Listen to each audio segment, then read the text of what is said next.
پھر منڈے کو جو ہے یعنی پیر کے روز پرائم منسٹر کی بات ہوئی مسعود پزشکیان صاحب سے جو کہ ایران کے صدر ہے، اور اسی ہی دن پھر اسحاق ڈار صاحب کی بات ہوئی عراق کے ترکیہ کے وزیر خارجہ اور مصر کے وزیر خارجہ سے بات ہوئی، پھر ان سب کی بات ہوئی ایران کے وزیر خارجہ عباس عراقچی کے ساتھ بات چیت ہوئی۔ مطلب یہ ہے کہ پورے ایکٹیو رہے، اور ساتھ ہی اسحاق ڈار صاحب اور ان کی بات چیت ہوتی رہی اسٹیو ویٹکاف سے جو کہ مڈل ایسٹ کے لیے پریزیڈنٹ ٹرمپ کے نمائندے ہیں۔ تو یہ پورا سلسلہ جو ہے چلتا رہا۔ کل پرسوں یہ خبر بریک ہوئی کہ اور انٹرنیشنل میڈیا میں فائنانشیل ٹائمز جو بڑا ریسپیکٹڈ جریدہ ہے اس میں کہ ہو سکتا ہے کہ اسی ہفتے یہ رواں ہفتہ جو ہے اسلام آباد میں ایران اور امریکی آفیشلز کے درمیان بھی ملاقات ہوگی، اور ہو سکتا ہے کہ باقاعدہ جنگ بندی کا اعلان بھی کیا جائے گا۔ تو ایک بہت بڑی پیش رفت ہوگی، اور میرے خیال میں پاکستان کے لیے، کیونکہ بہت سے لوگ یہ خواب دیکھ رہے تھے کہ ایک تو پاکستان آئسولیٹ ہو چکا ہے انٹرنیشنلی، اور دوسرا ان کا خیال یہ تھا کہ اس جنگ سے پاکستان بچ نہیں سکتا۔ پاکستان کوشش کر رہا تھا کہ جنگ آگے نہ بڑھے، ہمارے اپنے لوگ کوشش کر رہے تھے کہ فرقہ کے بنیاد پہ یا سیکٹرین کی بنیاد پہ جو ہے پاکستان کو جنگ میں دھکیلنے کی کوشش کر رہا تھا۔ کوئی کہہ رہا تھا کہ پاکستان سعودی عرب کا ساتھ دے، سعودی عرب کے ساتھ جو معاہدہ کیا ہے اور یہ پاکستان کی رسپانسبلٹی ہے۔ کوئی کہتا ہے کہ ایران کا ساتھ دے کیونکہ ایران پڑوسی ملک ہے اور ان پہ امریکہ اور اسرائیل نے حملہ کیا ہے۔ پاکستان کا موقف یہ تھا، اور یہ زبردست کہ خاموشی کے ساتھ ڈپلومیسی سفارتکاری کرتے رہے، اور آج ہمیں پتہ چلا کہ نہ صرف یہ ہے کہ پاکستان کی کوششوں سے یہ خطہ جو ہے یہ مزید جنگ سے جو ہے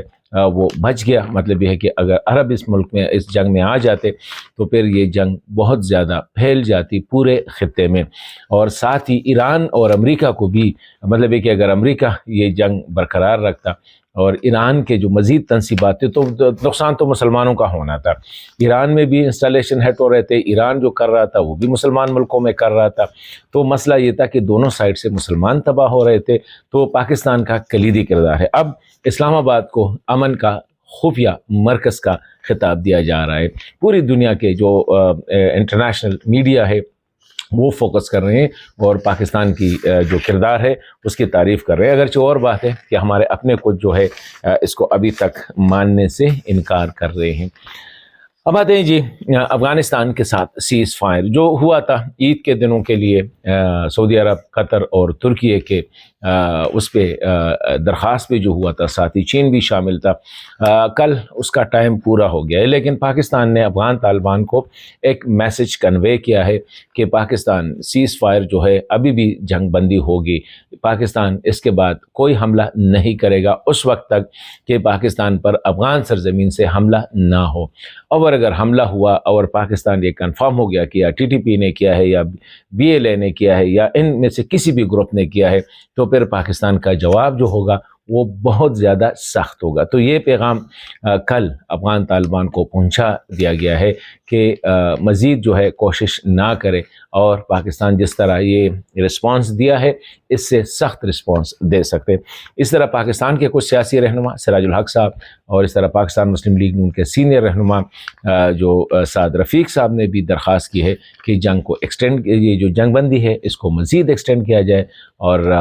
کوشش کی جائے کہ بات چیت سے مسئلہ حل ہو، اور پاکستان کے کنسرن جو ہے یا پاکستان کے جو خدشات ہے جو افغانستان کے بارے میں،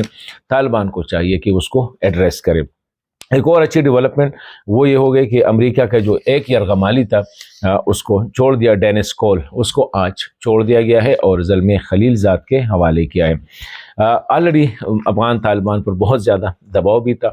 اور ریسنٹلی امریکہ نے اس کو ایک ایسا ملک ڈکلیئر کیا تھا جس پہ جو کہ لوگوں کو اغوا کرتا ہے، اور اس پہ پھر ڈپلومیسی یا یہ ہاسٹیج ڈپلومیسی جو ہے اس کا الزام بھی تھا، اور از اے کنٹری آف کنسرن کہ وہاں پہ ہاسٹیج ٹیکنگ جو ہے یہ باقاعدہ کی جاتی ہے۔ تو یہ ایک تھا افغانستان پہ بہت زیادہ ایک پریشر تھا۔ افغان طالبان کی طرف سے یہ بیان آیا ہے کہ جو ڈینس کول ہے اس کی والدہ نے گروپ لیڈر، اس کے جو امیر ہے، اس کو خط لکھا تھا کہ اس کو معافی دی جائے، تو اس خط کی بنیاد پر اس کو عید کے دنوں میں ڈینس کول کو معافی دی گئی ہے۔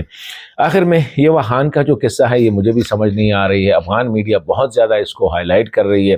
پاکستانی سائٹ سے جب میں نے بات کی تو کہتے ہیں کوئی ایسی ایکٹیویٹی نہیں ہے واخان سائٹ پہ، نہ پاکستان کا کوئی کنسرنز ہے، لیکن کچھ افغان میڈیا مسلسل یہ رپورٹ کر رہا ہے کہ نورستان میں بھی ایسے علاقے ہیں جو کہ ایک دو ضلع ہیں جو کہ پاکستان نے قبضے میں لیے ہیں، لیکن اسی حوالے سے پاکستان نے کچھ چیک پوسٹیں ڈیورن لائن پہ لی ہے اور کچھ کہیں سے 5 کلومیٹر کہیں سے 10 کلومیٹر اندر گئے ہیں، لیکن اس کا مستقبل کیا ہوگا، ان چیک پوسٹوں کا پاکستان رکھے گا یا نہیں، اسی حوالے سے اب تک کوئی پالیسی کلیئر نہیں آئی ہے۔ اجازت دیجیے، اللہ حافظ۔